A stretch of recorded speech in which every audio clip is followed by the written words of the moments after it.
Hi boys and girls, I'm teacher Elaine, and the story for today is The Golden Goose.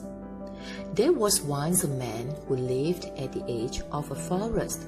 He had 3 sons. One day, the eldest boy went to cut wood. His mother gave him a cake and some fresh milk to take. After a short time, a little old man with a gray beard approached him. "Would you please give me something to eat and drink?" the man asked. "I am very hungry and thirsty." But the boy refused. "I won't have enough for myself if I share it with you," he said, and he carried on cutting wood. A short while later, the axe slipped and cut the boy's arm. He went home to have it bandaged. The second son said that he would go to cut wood instead. His mother gave him a cake and some fresh milk. Once again, the old man approached and asked for the share. "No," the boy said, "because whatever I give to you, I can't have myself." Soon after, his axe also slipped and cut his leg. He limped home to have his leg bandaged.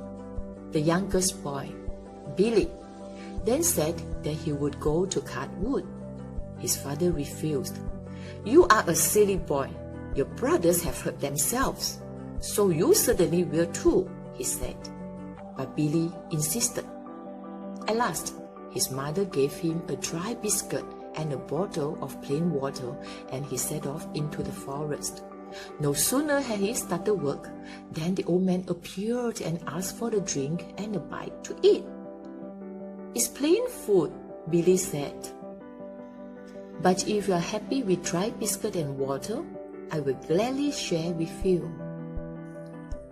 They shared the biscuit and water. Then the little old man said, "You have been good to me, and you will have your reward. Cut down the tree over there and see what you find inside it." Billy did as the man said. Hidden inside the tree trunk, he found a goose with shining feathers of pure gold. Billy wondered how there could be such a strange bird. He looked around for the old man, but he had vanished. So Billy picked up the goose and set off for home.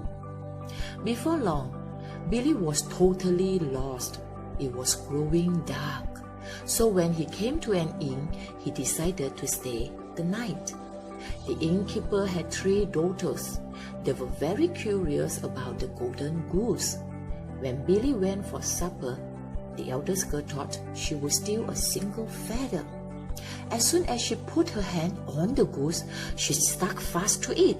No matter how she struggled, she couldn't get free. The middle girl, also wanting a feather, tried to push her sister out of the way, but found that she became stuck fast to her sister's arm.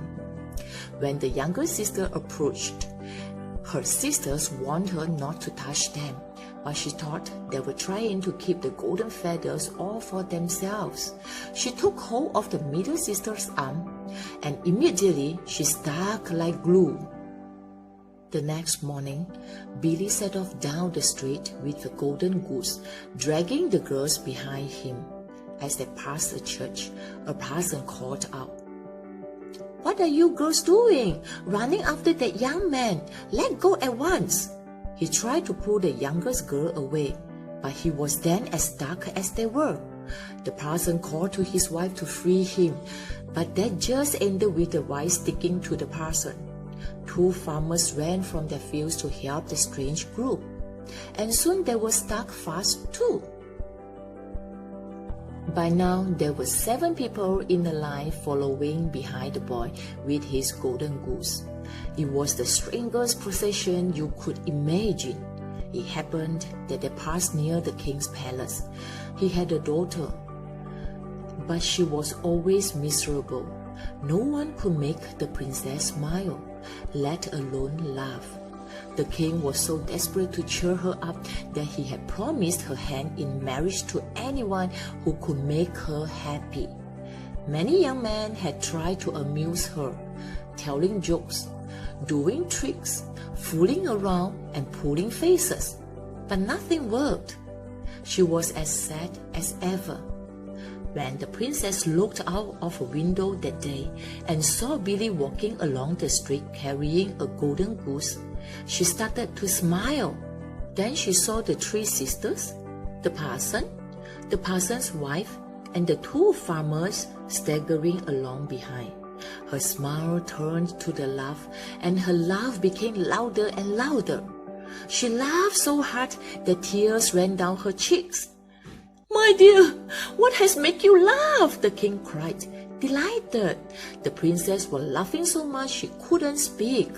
She could only point at Billy and the long line of people stuck to the goose. The king sent the footman to bring Billy to the palace. "The princess is laughing," the king exclaimed. "You made her laugh. That means you may marry her." "I? Marry the princess?" Billy said. "Why, yes," the king answered. "I'm so glad that at last someone has helped my poor sad daughter. All I want is for her to be happy. If you can make her smile and laugh, you are the best husband she could have." Suddenly, the golden goose jumped from Billy's arm, and all the people toppled backwards, unstuck. Billy and the princess soon married, and they lived long, happy lives full of smiles and laughter.